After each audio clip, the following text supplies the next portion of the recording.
In front of me is REALME C71 and today I would like to show you how you can edit password saved in Google Passwords Manager.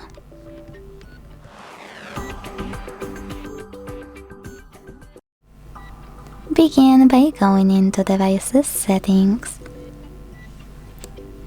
Now scroll all the way down to click on Users and Accounts.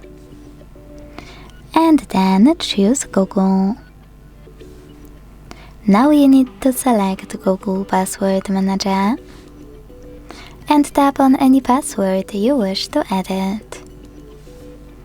Enter your login method, hit Edit button over here and change whatever you want to.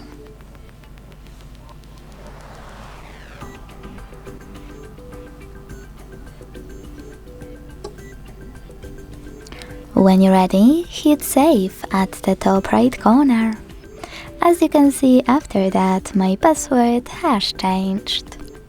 Thanks so much for watching. If you enjoyed this video, don't forget to leave a like, comment and subscribe.